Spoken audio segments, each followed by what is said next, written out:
L'équipe d'Angleterre de Thomas Tuchel est un chef-d'œuvre du patrimoine footballistique mondial, mais elle ne devrait même pas exister sur le papier. Si vous regardez de près la liste des Three Lions, un nombre incroyable de 19 joueurs sur 26 étaient éligibles pour représenter un autre pays. Il s'agit de véritables talismans, de candidats au Ballon d'Or et du meilleur buteur de l'histoire de l'Angleterre ayant presque joué sous d'autres couleurs. Commençons par le joueur ayant plus d'options que tout autre dans l'équipe.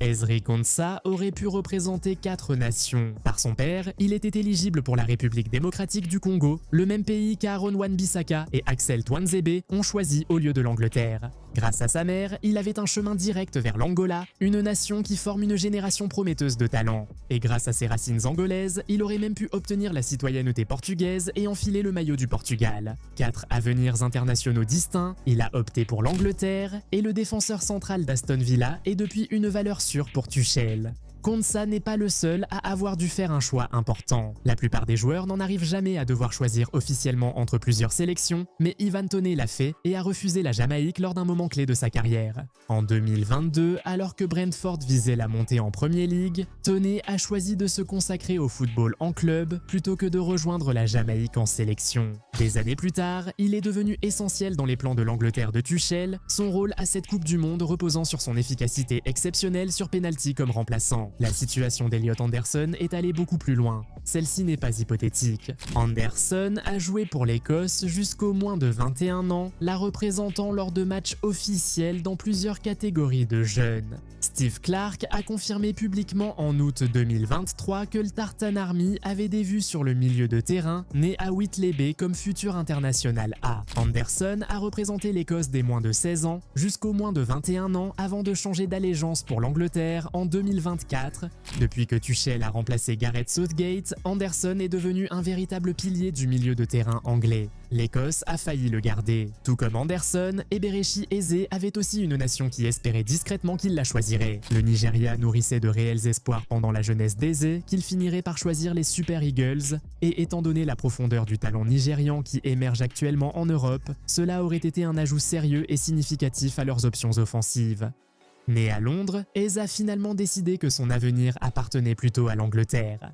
Il a été ouvert et honnête à propos de cette décision, affirmant qu'elle représentait la plus grande opportunité de sa carrière au plus haut niveau du sport et qu'il n'en éprouve absolument aucun regret. La perte du Nigeria profite à l'Angleterre au milieu de terrain. La perte du Nigeria était une chose, mais 2 nations caribéennes sont aussi passées à côté de Reece James. La Grenade et la Dominique sont des outsiders du football mondial et ces nations auraient saisi toute chance de le convoquer. Ses racines grenadiennes viennent de son père, tandis que sa mère est d'origine dominicaise.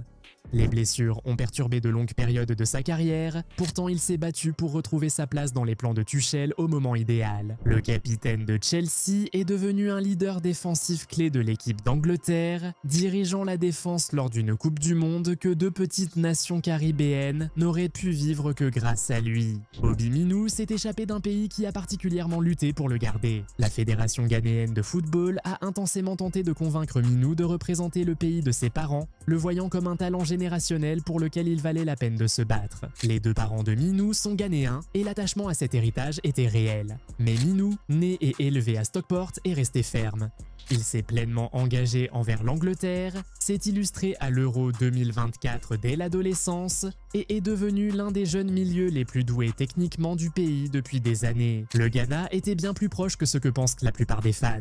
Minou n'est pas le seul milieu que l'Angleterre aurait pu perdre. En attaque, même scénario avec Marcus Rashford. Son héritage familial inclut la Jamaïque et Saint-Christophe et Niévès, lui offrant d'autres options internationales souvent oubliées par de nombreux fans. Mais Rashford porte le maillot de l'Angleterre depuis ses débuts à seulement 18 ans en 2016, devenant ainsi l'un des attaquants anglais les plus reconnaissables de sa génération. La voix alternative de Jude Bellingham l'emmène bien plus près de chez lui.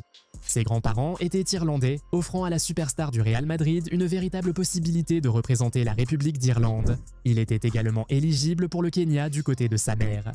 Bellingham est devenu un véritable talisman pour l'Angleterre sur les plus grandes scènes du football mondial. Fait remarquable, son jeune frère Job a encore la possibilité de choisir l'Irlande, ce qui signifie que cette histoire particulière au sein de la famille Bellingham n'est peut-être pas encore terminée. Bellingham n'était pas la seule star anglaise à avoir du sang irlandais dans sa famille. Le meilleur buteur de tous les temps de l'Angleterre, Harry Kane, a failli ne pas être anglais du tout, du moins sur le papier. Ses grands-parents du côté de son père sont nés et ont grandi à Connemara, en Irlande, avant d'émigrer à Londres à la recherche d'une vie meilleure. Si les choses avaient été un peu différentes, la superstar du Bayern Munich et capitaine anglais aurait pu mener la République d'Irlande à cette Coupe du Monde. Il est finalement devenu l'un des plus grands joueurs de ce pays, alors qu'il aurait pu porter un maillot vert. Cela conduit à l'histoire la plus dramatique de toutes. Declan Rice n'avait pas simplement l'éligibilité irlandaise inscrite sur le papier comme Jude Bellingham et Harry Kane. Il a réellement joué pour la République d'Irlande au niveau senior, faisant 3 apparitions lors de matchs amicaux avant de changer officiellement d'allégeance pour l'Angleterre en février 2019. La FIFA a autorisé ce changement parce que ces apparitions avaient eu lieu lors de rencontres non compétitives. Cette décision a lancé l'un des plus grands débats sur l'éligibilité internationale dans le football anglais et irlandais depuis des années. Declan Rice y a répondu directement à l'époque, écrivant qu'il se considérait comme ayant une double nationalité, avec un respect égal pour les deux pays, et décrivant les choix qu'il avait faits à la fois avec son cœur et sa raison. Aujourd'hui, il est l'un des milieux de terrain les plus complets du football mondial et une pièce maîtresse dans le dispositif de Tuchel.